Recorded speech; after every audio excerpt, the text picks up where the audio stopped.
काही दिवसातच 40 दिवस उपवास प्रार्थनेला सुरुवात होत आहे आणि म्हणून माझ्या संदेशाचा विषय असा आहे की 40 दिवस उपवास प्रार्थनेपूर्वी पवित्रता धारण करणे, अन्यथा 2 पेत्र 2:22 नीती 26 आणि 11 हे तुम्हाला स्वतः वाचायचं आहे. मी आता वाचणार नाही, याबद्दल मी शेवटी बोलणार आहे.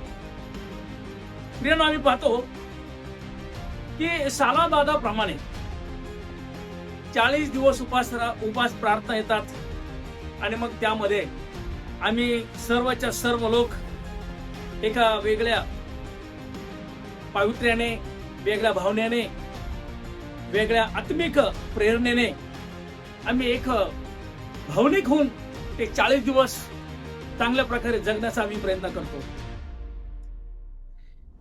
प्रत्येकाच्या घराघरामध्ये उपवासाचे नियोजन केलं जातं.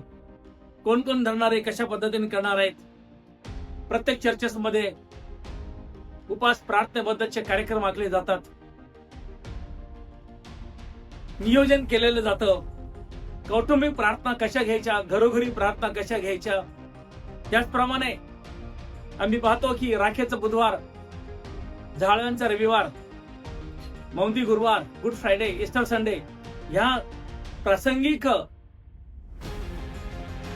पद्धतीप्रमाणे कुठं कोणी संदेश द्यायचा आहे, कोणाची नेमणूक ह्या संदेशासाठी करायची आहे, कोण संदेश बोलवायचा आहे, अशा रीतीने हा प्रोग्राम चालू असतो. परंतु प्रियानो, ह्या गोष्टी मागून आल्या आणि पुढे चाललेल्या आहेत.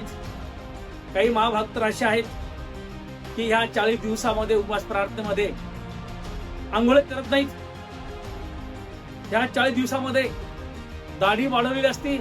या 40 दिवसामध्ये केस वाढले असतात. या 40 दिवसामध्ये कधी कपडे धुतलेले नसतात. एकदा काय खेड्यामध्ये हा प्रसंग मला अनुभवायला मिळालेला आहे. एका भावाला मी विचारलं, तो मंडळीत येऊन बसला आणि आल्याबरोबर त्याच्या अंगाचा वास येऊ लागला.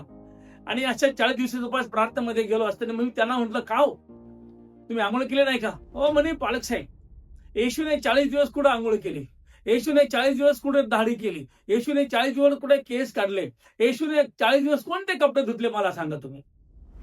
मला हसायला आलं.